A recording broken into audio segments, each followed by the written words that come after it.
The self-proclaimed king of traffic circles expertly piloted our rental car down the Mexican highway, across the armed and chaotic border crossing, along the tight colonial streets of the historic district, and through the busy commercial area of Campeche on our daily outings in search of chicken and beer.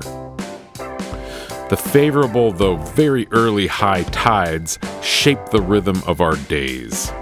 4 a.m. wake-ups, long mornings of fishing, then big lunches of chicken and beer followed by a nap.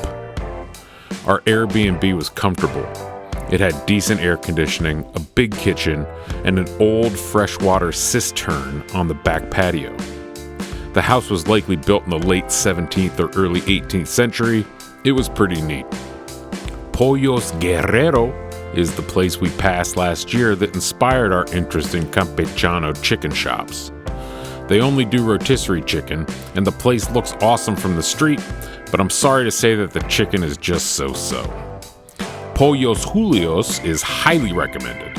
They specialize in crujipollo, crunch chicken, which seems to be a common way to refer to fried chicken in Mexico. Pollo Rojo, the only easily walkable chicken shop from the historic district, specializes in Sinaloan grilled chicken, but they also do crujipollo. Both were awesome there. We enjoyed plenty of actual, quote, Mexican food too, in particular Taqueria Los Toños and El Pastor Suizo. We also recommend La Recova, and my favorite place to eat in Campeche is probably Hacienda Campeche for their combination of excellent food, excellent service, and amazing courtyard vibes. The fishing was good. We had lots of shots at fish, hooked some, and even managed to land a few. I need to get better at fighting larger tarpon. I got my ass kicked a bunch. Here are a few other things that crystallized for me on this trip. 8-weight, 9-weight class tip at 20-pound, out front, in tight, snagged up, break off, 50-pound, fluoro straight, 9-foot leaders, 8-weight, 9-weight class tip at 20-pound. That's enough tackle talk for one fish beer video.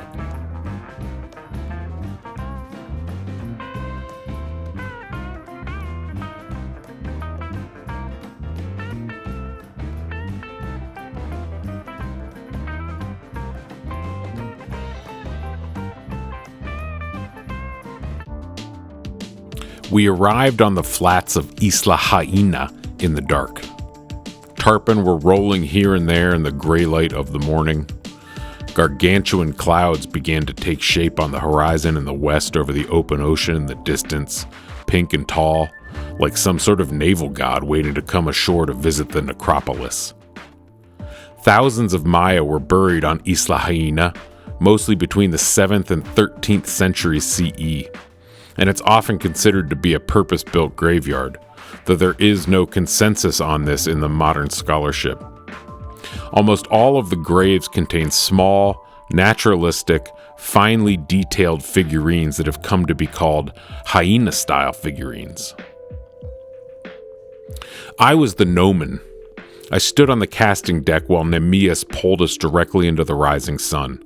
My body cast a shadow neatly over the entire length of the boat. We were pointed southeast, so it must have been autumn. And the Mayan astronomers knew 1,000 years ago that the complete annular solar eclipse would be here in just 14 days, in the year 2023. In what is now called the Dresden Codex, one of 4 remaining Mayan books, they predicted it. They predicted that the moon would swallow the sun. It was partly with this ability to predict terrifying celestial events that they stayed in power, that the people continued to produce corn and tapir meat for them, that they continued to produce blue pigment.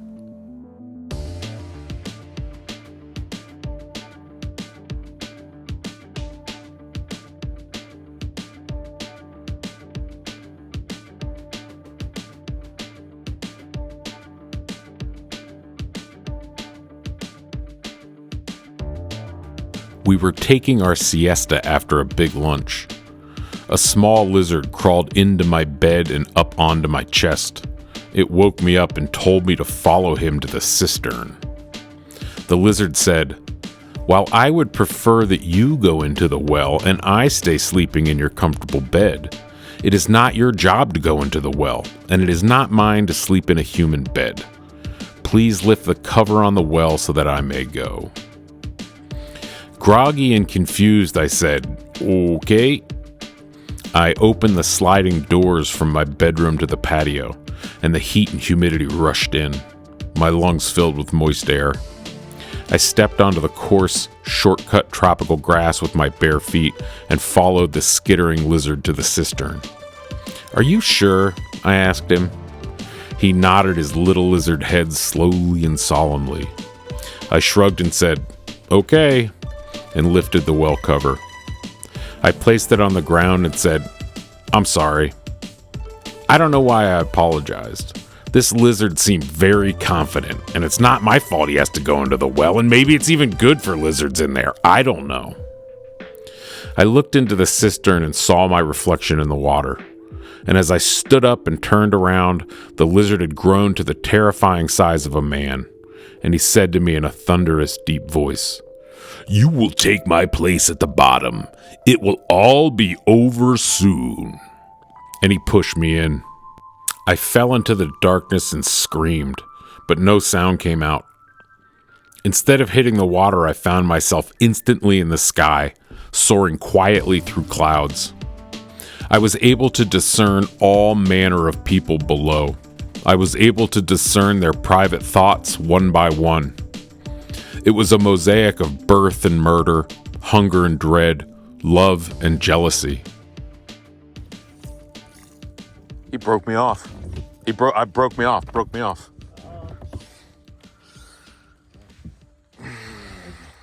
Big.